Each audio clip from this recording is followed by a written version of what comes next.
Hello, and thank you for joining me today. Well, this is the Friday, June the 16th edition of our video devotionals. We appreciate you being with us today and hope your Friday is going well. It is the end of another work week, and here we are at the middle part of the month of June, so not long until we have completed first half of the year. Amazing how time flies, but it does, and I know that we're getting into that summer mode. In fact, today I think we're supposed to be like maybe mid to upper 80s.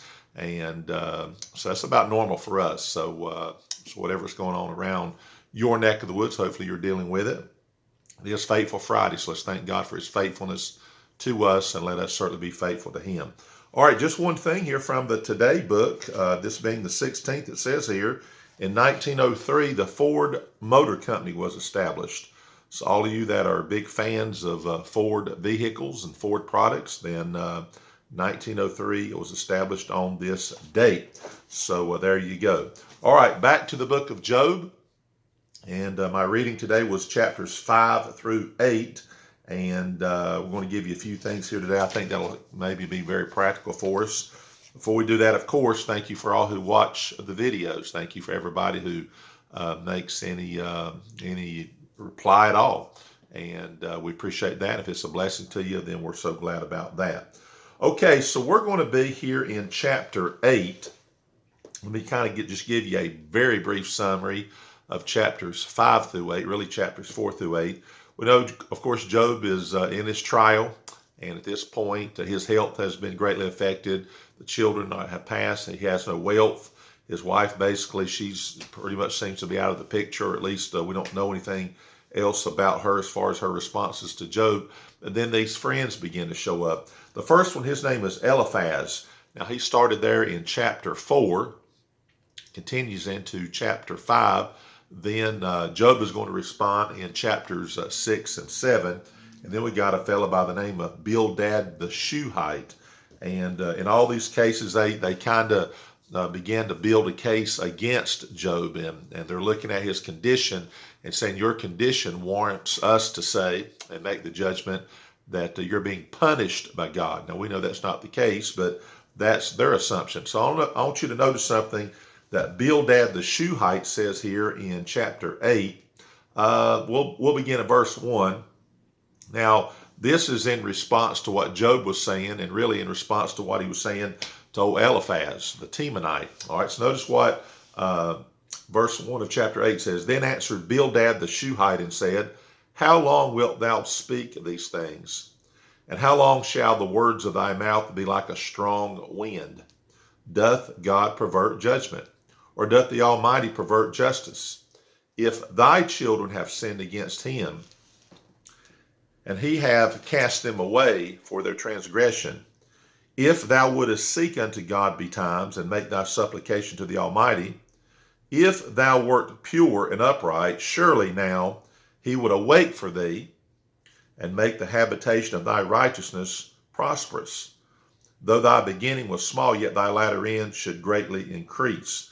Now I'm going to stop there. It seems like to me what's being said here, old Bildad the Shuhite is saying, look, if you go to God and if thou would seek unto him and basically get right with God, so to speak, then God would await for you. He would answer you, and he would kind of turn your calamity into prosperity. Now, here's where we have to be very, very careful. I know God's people are blessed people. There's no doubt about it.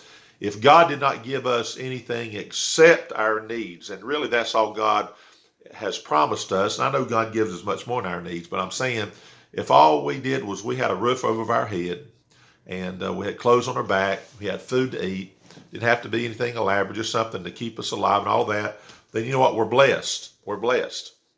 However, look around your house. I look in my office here and I see things. I see things that in some cases I never put my hands on. I'm talking about more than just books. I'm talking about just things that we have. Go to your house, go to your closets, go to our garages, go to our basements, go to our outbuildings, go to barns, go anywhere and see the things that we have, and we're blessed people. And you say, well, people that don't know God have the same thing. I agree. I'm just saying we're prosperous. And yet you've got people in their prosperity, because of that prosperity, they're not necessarily looking at God and saying, God, I'm so thankful how much you've blessed me. Sometimes it's the prosperity that's the dangerous thing, because we don't acknowledge and that sort of thing. So it looks like what's being said here by old Bildad the Shuhite: if you get right with God, then God would make you prosperous. You'd be out of this. You wouldn't be in the state you're in. Now, we know that's not true, because we know it's not true from this story.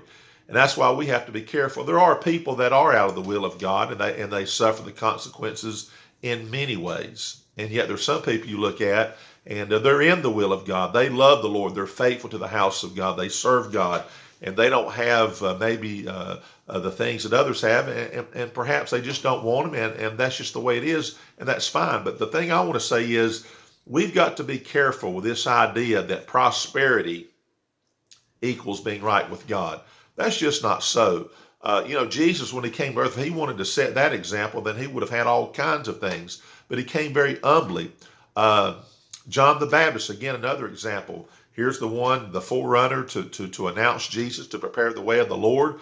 And the description on purpose is about a man that didn't have much. And even his life was, we'll use the word shortened, if you please, because he was killed while in prison. And as a younger man, I mean, that happened about, because Jesus and John the Baptist are about the same age. We're saying John the Baptist didn't live to be an old man preaching the words of God even after Jesus went to heaven. No, he didn't. He died before Jesus died, and was resurrected from the grave. So the point I'm making is, I remember growing up, and there were people that would come on television. Again, things on television don't equal people not right with God when it comes to ministry, so don't take that wrong. But I know people, there was a term that was coined, the prosperity gospel. In other words, if you've got a lot of money, then you're right with God. And if you send us a lot of money, then God will bless you for that. And these people that were asking for all the money, there were many of them that were not right. They were scammers. They were deceitful. And people looked at that and thought, well, I want to be prosperous, and I want to be right with God. Therefore, I want God to give me things. We're talking about elaborate things and all this kind of stuff. So here's Bildad the Shuhite. He's trying to make the point that if you're right with God, God would show up and basically just poof, he'd bless everything you have, and materially speaking, prosperity. But or even just the case of Job wouldn't be sick. The idea that Job is sick, and the idea that Job is in the position he's in, somehow that equated not being right with God. It just wasn't so. We know that. So we need to let God be God. And if people are right with God, they're right with God. I know there's examples where people are chastised. I get it. But these guys were greatly wrong. And they spoke a lot about God, but they were wrong in this case. And don't think that having things is equal to righteousness, or God's blessed you because you've got a lot of things. There's a lot of ways God can bless us, and sometimes he blesses us by not giving us a lot of things, to be quite honest with you. All right, I'm going to stop right there. Lord willing, we'll be back on Monday, Marvelous Monday, and we'll be in the book of Job still. I hope everybody has a great weekend and Sunday, and hope everybody can be safe and healthy. And the Lord willing, we'll see you then on Monday. Have a great day.